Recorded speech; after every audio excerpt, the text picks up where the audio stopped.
Welcome to Heart and Practice, a podcast where heart-led conversations meet mental health practice. I'm Dr. Lakesha Roney, counselor, supervisor, educator, and lifelong learner in this journey of healing and growth. Have you ever looked up midweek and realized that you're living in a life that you did not actively choose? Like one day you're trying to help a few people and be a decent human, and then the next day you're saying yes to the thing that you don't even remember agreeing to. If you've ever said, "How did I end up here?" Congratulations. You are a fully functioning adult on autopilot.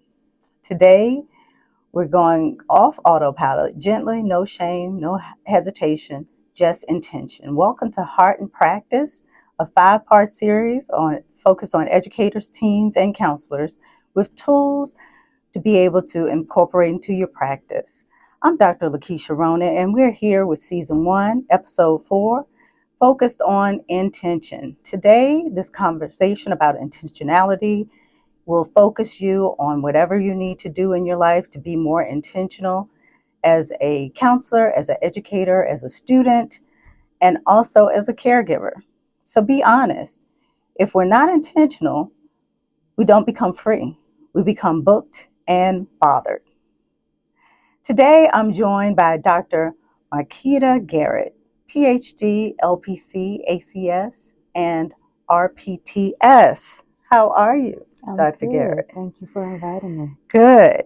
I'm going to give a little background because she's so highly decorated about Dr. Marquita Garrett. She is a counselor, educator, supervisor, therapist, podcast host, which I had the pleasure of being featured on her podcast as well as with my mom. She's a licensed professional counselor, both in Ohio and in Virginia, and a registered play therapist-supervisor. Dr. Garrett maintains a private practice specializing in the training and supervision of counseling interns, residents, and her therapeutic work with children, adolescents, and families.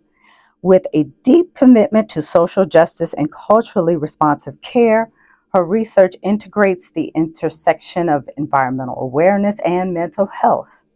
As a co-author of the ACS 2025 Climate Change and Environmental Justice Competencies, that's really fancy.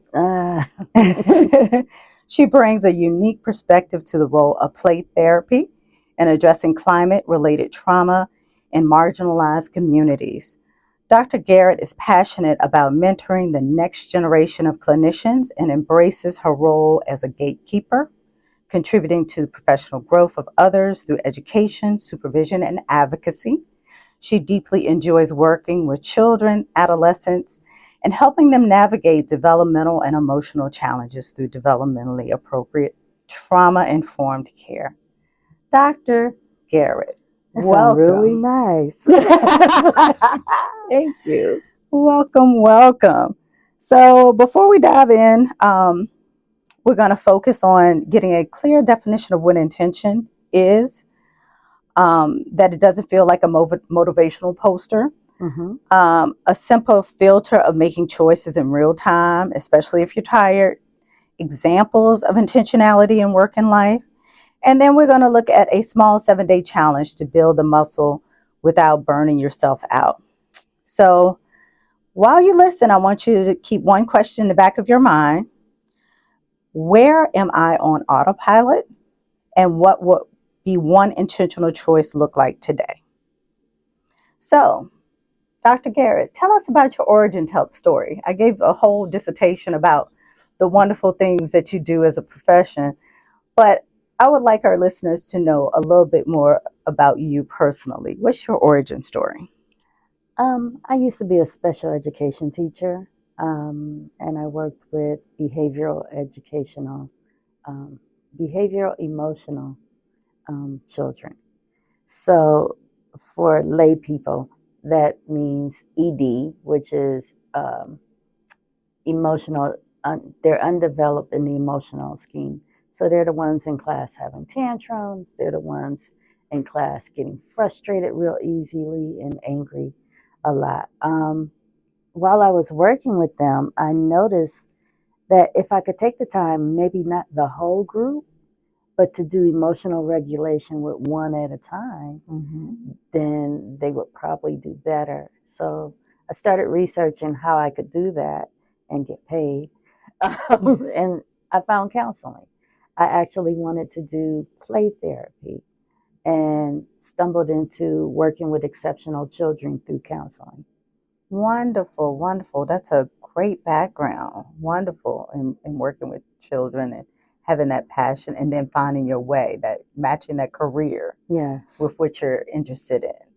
Tell us a little bit more about yourself personally. Like, where did you grow up? Tell us a little bit about your family. Ooh.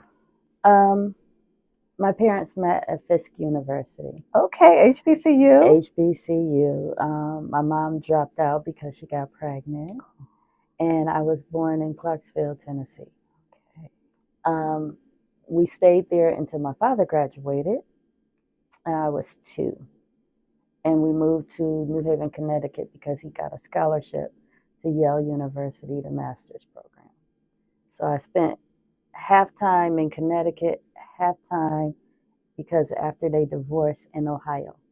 So my parents were great co-parents. I didn't even know divorce was a bad thing. And sounds like a wonderful picture of Black excellence. Oh, okay? My goodness. Fisk and Yale? Yes. Oh, my dad, yes. Yeah. my son brags about him all the time because he's in Connecticut and he gets the girls and he said, oh, yeah, my grandfather went to Yale. So I'm like, oh, boy. But yeah, my mother returned to college while we were in Connecticut, and she went to Albertus Magnus. At Albertus Magnus, she studied psychology, but both of them, and my father was finance major, both of them ended up with the Bell system. She worked for Ohio Bell, and he worked for Southern New England Telephone Company Bell system. And when I graduated, I went to the University of Toledo, but I was also married at a young age. And when my husband passed away, I said, I can't be in this city anymore. So I moved back to Connecticut and I went to Albertus Magnus and finished my degree and in psychology. And I was like, okay, this is fine. This is great. What am I do with it? Because nobody really cared about a bachelor's degree. Most definitely, especially in psychology. In psychology, right. Right. So I had, my daughter has godparents. One was a psychologist and her husband was a sociologist. So I would sit down and talk to them and try to figure out, what do I want to be? Mm-hmm. And I've applied for PsyD programs and they said, oh yeah, we need all of this from you. And you need all this time and you need all this effort. And I had just remarried, and then soon after another little one was coming. I said, I don't have all that time, all that effort, because I'm mommy first. That's right. So I took time to be a substitute teacher. They loved my skills, and so I became a permanent teacher in special education, working with the emotionally disturbed. Okay, wonderful. Well, I know our guests are pleased to know your background and more about you personally, especially with our students.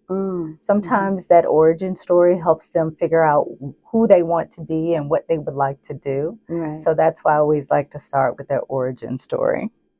So next, really focusing on our topic today, which is intention. When did intention become a big part of your practice? And was there a moment where you realized, if you don't choose this on purpose, it's going to choose me? Definitely. When I was in my doctoral program, I am big on ethics. And what I was seeing in the workforce where I was working, different places, hospitals, schools, I would not always see ethics. So when it was something that made my spirit uncomfortable because I wanted to be ethical, I said, oh, it's time to be intentional and figure this out on my own. So I stepped out on faith and I started a practice. I thought it was just going to be individual. But I had some beautiful residents who said, no, we're coming with you. And It's amazing how once you get a resident, they don't want to they don't want to leave. They don't want to leave. So I started a group practice. And because I once I got my doctorate and I was teaching, I thought these interns don't have a place. So I started inviting interns in. And I work with schools from all up and down Virginia, William and Mary, what is that? VCU, VCU, VSU. I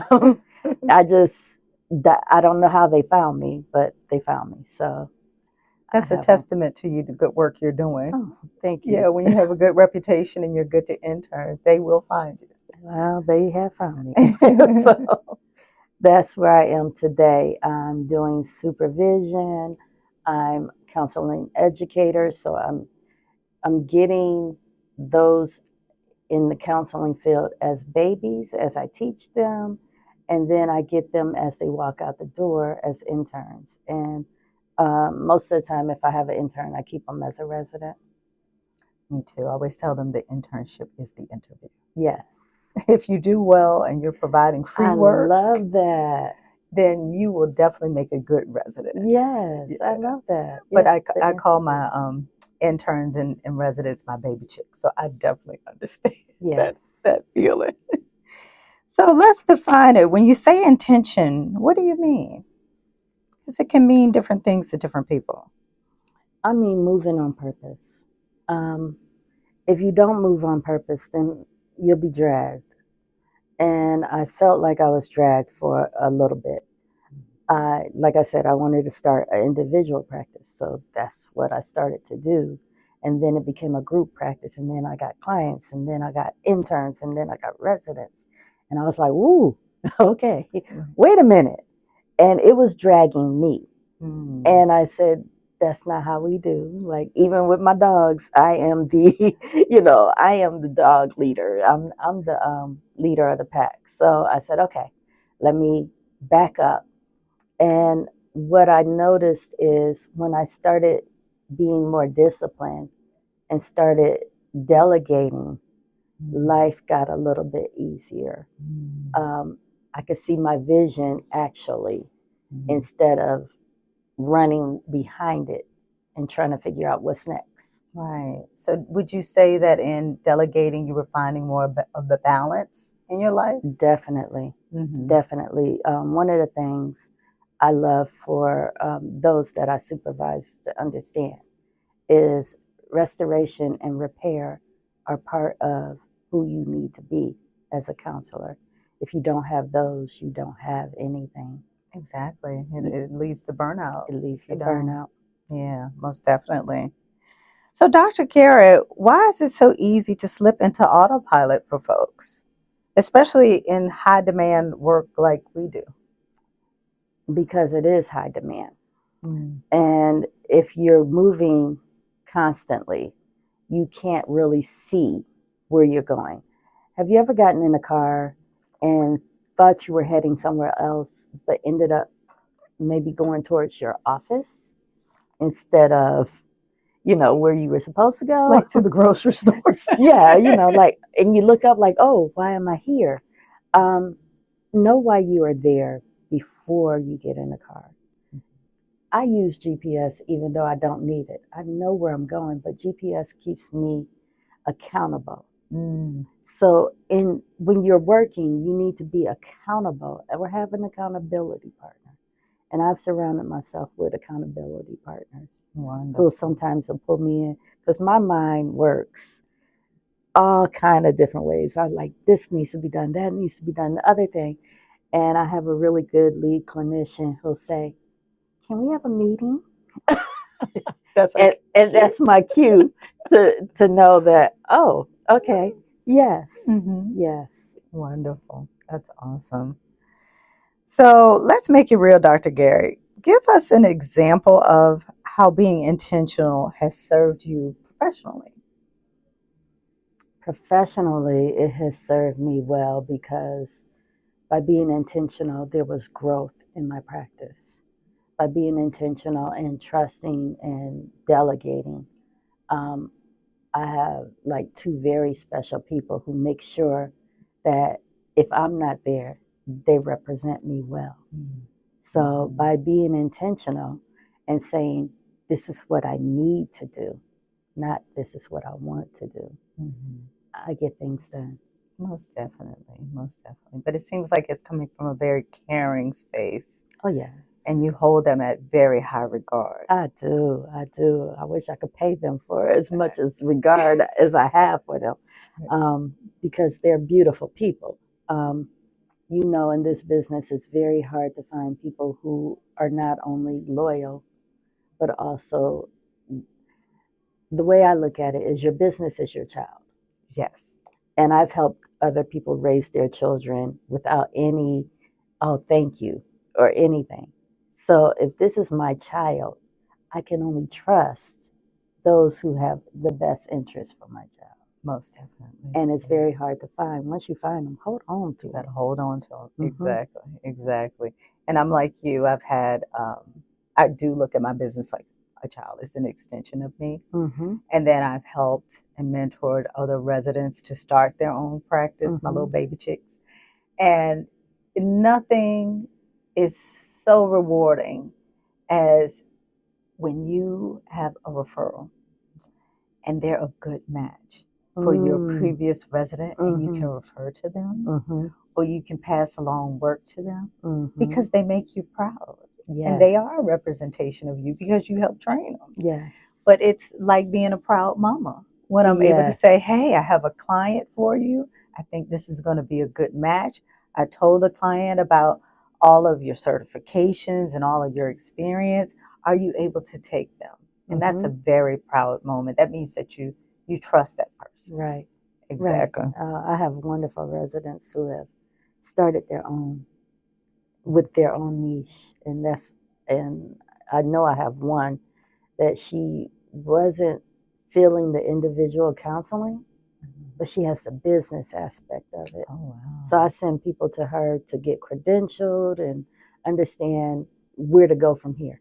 Exactly. Exactly. Next question. What did you stop doing or start doing that made the biggest difference in you being intentional? I started resting. I started restoring myself. We are brought up with the idea that work 5 to 6, 7 days a week and make as much money as you can. And every time I would say yes, didn't mean that I should have said yes. Right. So I start letting my no be my no.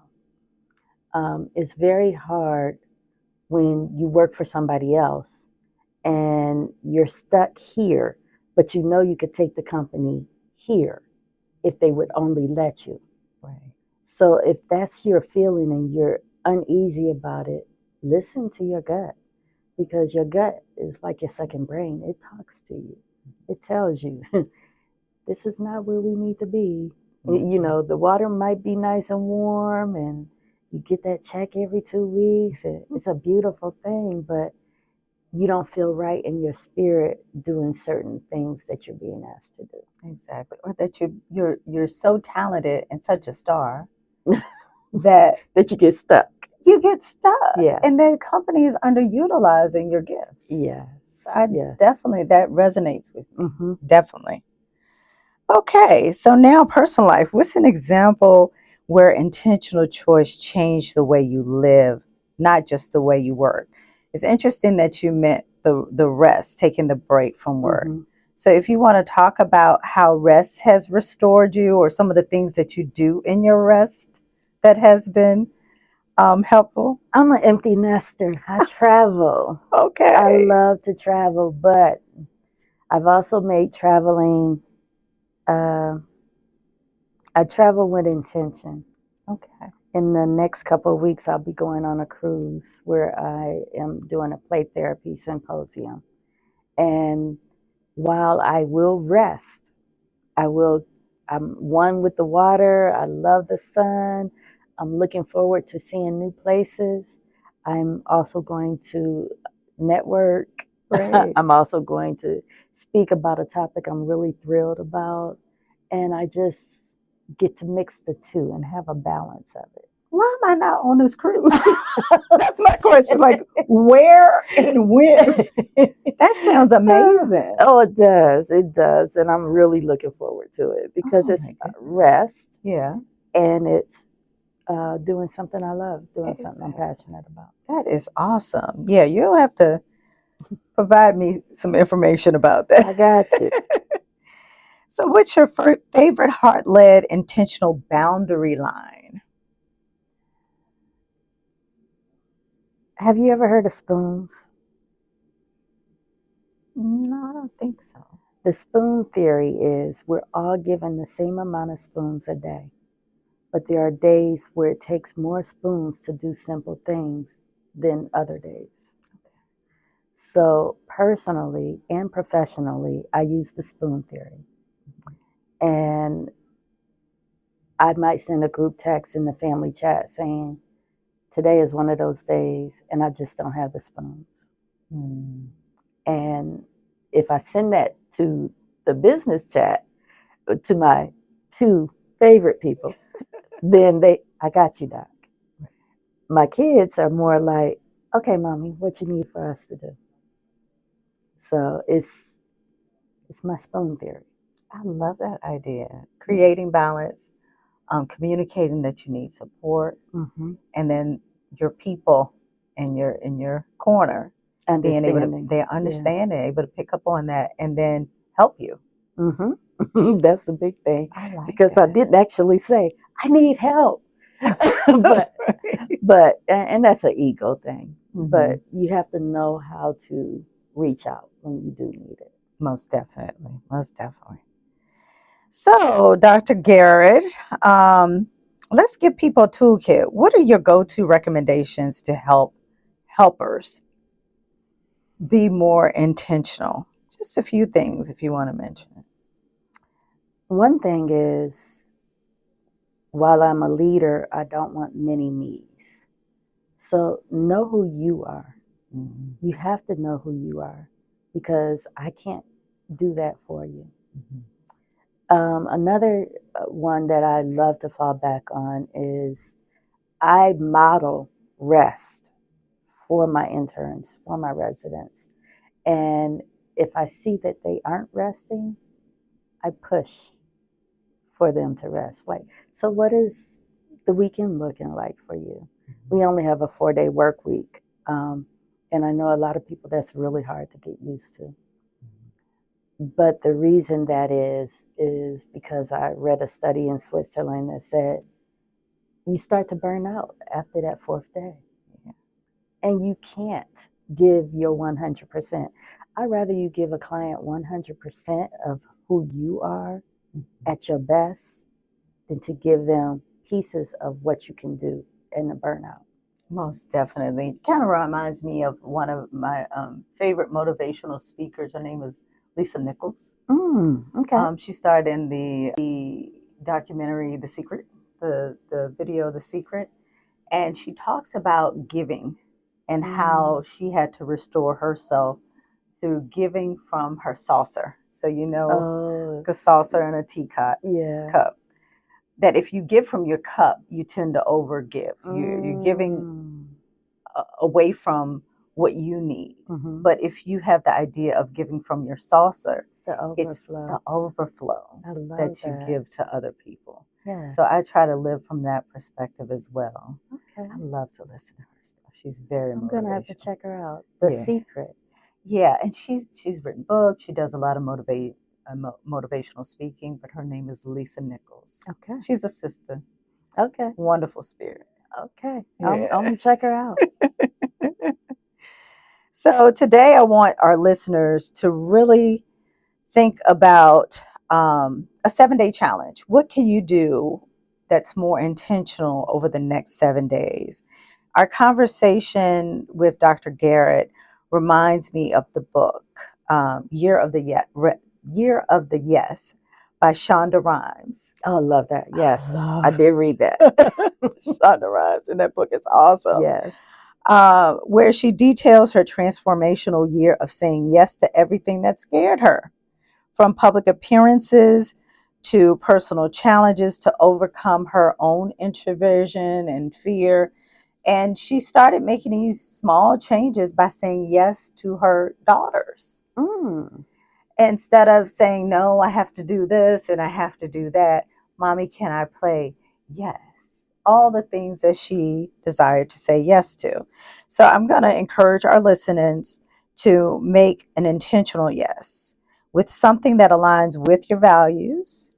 I want you to write them down. It can be 1 or 2 lines. And then by day 7, you'll start noticing that you're choosing more intentional.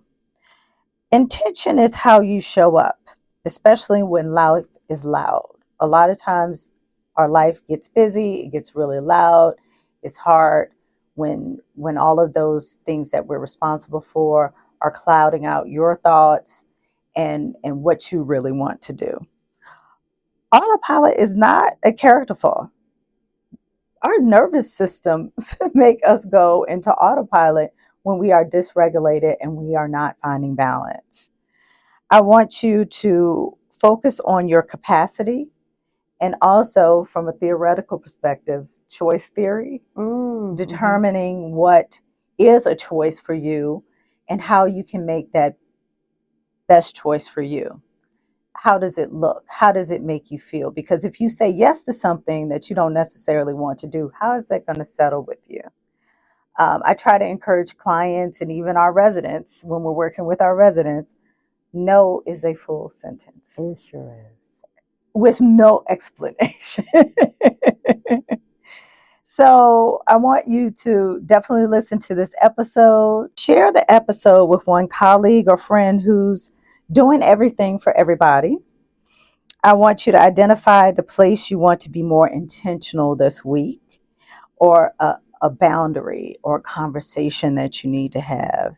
I want you to schedule a choice. One of the things that I schedule, and I have an alert. All those things that are important to me, I have an alert in my phone. I schedule bubble baths. I schedule facials. I schedule a stretch session. I schedule to go to the gym, to go to personal training. These are some things that I schedule that are very intentional in creating balance. So I want our listeners to be able to schedule those things, be intentional, put it on your calendar. Set an alert, because when you are holding yourself accountable, that's when the change happens. Dr. Garrett, thank you for being here with us and sharing with us your wisdom, and also sharing us that wonderful origin story. I know it's going to make a big difference to our listeners, just hearing about someone who's very professional, that have experienced some things and their lives have not been linear, but they've been able to make some choices and live a fantastic life like you do. Oh, thank you for inviting me. It's been wonderful. Definitely. And tell us how our listeners can reach you.